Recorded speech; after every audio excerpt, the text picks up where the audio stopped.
Well, it's the second half of a sandwich, and if you liked the first half, then I guess you'll like this one. It's wicked for good. That's true. It's a lot of same, but in some ways, I like this one better. And we will get into that. So come hang out, subscribe. This is going to be a big awards contender. The original Wicked won Oscars for its production design and its costuming. But I can imagine all that's going to happen again, as well as, you know, there's all the Cynthia Erivo and Ariana Grande possibilities here. Lots of excitement. So if you care about awards type things, come and hang out with us. I'm a public figure now. People expect me to fly. Be encouraging. So yes, this is the second half of the Wicked musical based on the Gregory Maguire novel. So if you know all that, you know what happens here. And it begins with a darker tone, and you hear that in the heavy, deep strings of the score as they are laying down the bricks for the yellow brick road, and all the authoritarian sweep that began in the first half is happening now. Elphaba, as we know, is off defying gravity. You know, there's a very brief little previously on Wicked to remind you, here's what happened. Elphaba is gone for now, and her notoriety as being the Wicked Witch of the West has spread far and wide. She is a fearsome figure, but never fear, because Glinda is here. She is now Glinda, not Galinda, and Ariana Grande is her perky, effervescent self. I did enjoy when she gets her bubble, when Michelle Yeoh brings her transport bubble, and she's like, oh, this is very exciting. So that's kind of cute.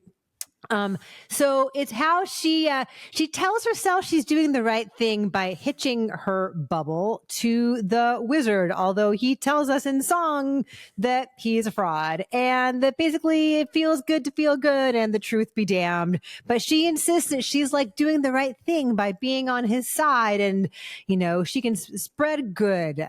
Jonathan Bailey, thank God, is here to, in the very slightest, subtlest ways, kind of give her this arched eyebrow, like, seriously. He needs more to do here. He has serious musical chops that go pretty much untapped, which is kind of a bummer. Yeah, the songs aren't as good here. So if you enjoyed like the glitzy razzle dazzle of all the production numbers of the first half, the songs are not nearly as good here. But there's more feeling here as we experience that fracture in that friendship between Glinda and Elphaba, and the possibility of reforming that, or fortifying that. And so in some ways I like this better because it's more cohesive tonally, but still has all the great production design, and Oz is, you know, splendid and all that. So I do like a lot about this, but it is a different movie than the first one. Well, I didn't care for the first one, so I was not particularly excited about coming back into this world. Okay. And it's a lot of more of the same, except, oh, oops, we've already burned through the two songs you like. Mm-hmm. So yeah, musically, this is not near, like, as far as the choreography, like there aren't the sort of big numbers in this one. There's no like hamster wheels in the library that you get the first time around. And it is focusing more on the plot and the characters, such as they are. And Ariana Grande, like, she nails the mean girl and the useful idiot stuff that the character is given to do. But boy, she spends the last half of this movie like bravely smiling through tears with quivering chin, and it's like, is this a movie about a terminal illness suddenly? Like, knock it off. That's all. They just have her do it over and over again, and it gets really tedious. Jeff Goldblum steals the movie, I think, with his one big number with Elphaba and Glinda. And again, like, you know, nothing like, I think the first Trump administration made it very easy for people to make movies during the second Trump administration where they knew exactly what was going to be happening. Because the Wizards' whole thing about, like, once people have fallen for the con, they would rather keep believing the con than acknowledge the fact that they've been duped, lands differently in November 2025, you know, than it did on Broadway, I'm sure, although it's never not relevant, but it's particularly relevant now. If you liked the first one, you'll like this one. If you didn't like the first one, you're not going to like this one. It's the second half of a movie that has been divided into two parts, but is, you know, this is we're getting Kill Bill, the whole bloody affair. At some point, we're going to get the whole fucking Wicked, and it's going to be 5 hours long, and the theater kids will lose their minds over it. Yeah, so I am not a fan of this franchise, epic film, whatever you want to call it, and so I'm still not. But I think that if you wept at the first Wicked, if you were on board with it, if you loved it, if you saw it multiple times, then yeah, this is going to be your jam. It's more of this. But if you kind of rolled your eyes and were bored and didn't think that it was effective and found it all a bit overblown, then you're not going to change your mind based on what you're getting here. Yeah. The two of them are so good together, though. And Cynthia Erivo in particular can achieve so much with just her eyes. She's such an expressive performer in the subtlest ways, and she can really indicate a great deal of depth just by her presence. And so that is always effective. And then, you know, as in that big dance floor sequence in the first one, we have the two of them, again, like really seeing each other, really connecting deeply with the song For Good, the titular song For Good.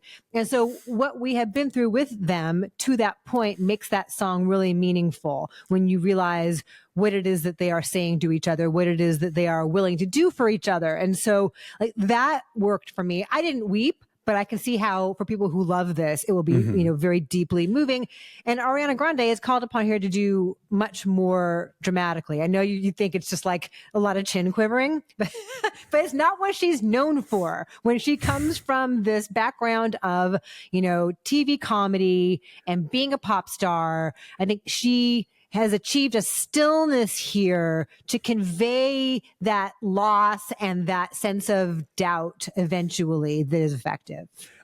I'm not ragging on either of these actresses. They are very talented. They have a lot in their paint box. I don't think the movie calls upon them to do much. And I think, yes, the scenes where they are together are the highlights, and there are like 3 of them. Like they spend most of this movie not in the same place, and that's to the movie's detriment. I think that Cynthia Erivo, yes, she can do a lot of things. This movie asks her to do a few of those things again and again. Like she basically spends a lot of this movie sort of like either glowering or heartbroken. And that's kind of what she's called upon to do. So I'm not saying that she's not capable of more. I'm saying this is what Wicked for Good gives her to do. And that's kind of it. And so when I'm hearing people talking about like, oh, this is a performance, you know, that we need to be talking about. And I'm like, is it? I mean, it ain't, you know, Rose Byrne in If I Had Legs, I Could Kick You. Like that's a very different movie. Sure, but I'm saying, like, if this is the time of year we're talking about this stuff, let's get real about what we're talking about here, you know. But again, like, if you are on the Wicked train, this is the caboose, you know. But she has to come into her own fully in her wickedness. And she does that in a way that is swelling and is not like over the top drag queeny. It's not cheesy. You feel that she's resigned herself to like, oh my God, this is who I'm going to have to be now. They think I'm this. Okay, I'll give it to them. And you feel the power of that. And a lot of that is the visual effects swirling around her. But she's got to be the center of that. And that makes sense, I think. Sure. I think if I cared more about the characters of the story, then I would be more swept up in whatever it is she's doing. But as it is, it just kind of feels like it all feels very like children's theater and rote. And I just was not engaged by this movie almost ever. Even visually, there are some really, really cool things with like lighting and like reflections in water and none of that worked for you? I liked the number where Ariana Grande is walking around her like apartment, and you keep thinking that you're seeing her, but then it turns out no, you're seeing her in a mirror. Like they do some fun tricks of that, and of course the whole thing is, you know, jerry rigged to look like one unbroken shot. So yeah, that's a cool moment. I'll give them that. But for the most part, I find the visual language of these movies kind of assaultive. Like the candy color pastels and the you know, the mix of the wildly artificial and the elaborately genuine, you know, like the fact that when someone's running through those flowers, they're real flowers, and it's like they go on and on and on.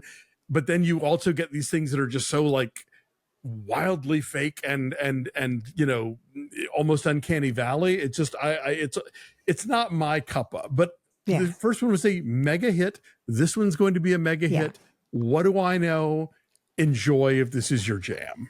Yeah, the number you're talking about with Ariana Grande in her apartment, like that is pretty impressive. That's one of the 2 new songs they wrote for this. Oh, is it? So Okay. she gets one, and the one with Elphaba in the forest with the uncanny valley faced animals, like with their little underground railroad. Yes. That Literally. I don't think her new song is as good as the Ariana Grande's new song. But that is a place in the forest where I'm like, ooh, this looks really, really weird with the Colman Domingo Cowardly Lion, the underused Colman Domingo Cowardly Lion. Also, let Jonathan Bailey sing.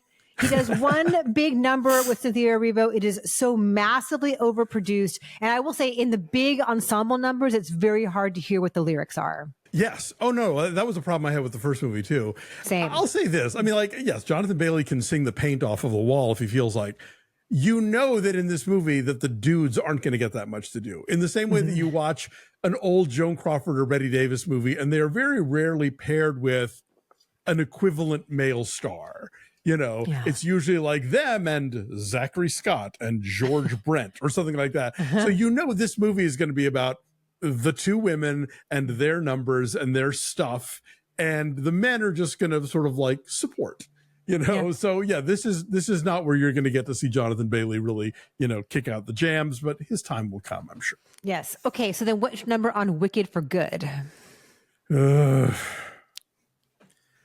a 5.5, I guess. Yeah. But look, I'm sorry. I love a musical, but I don't love this musical, and I still don't love this musical in the second go round. And so it's just not my thing. I'll say 7.5. It's funny. I walked out of this thinking, I like this better than the first one, but then I gave the first one 3 stars out of 4 at Ebert. I'm giving this one 3 stars out of 4 at Ebert, but I kind of like it better in some ways. Anyway, it's 6-1. So Wicked for Good is out in theaters on, the 21st, right? That's Friday. Yes. So it's everywhere. You can't hide from it. Go see it. Let us know what you think.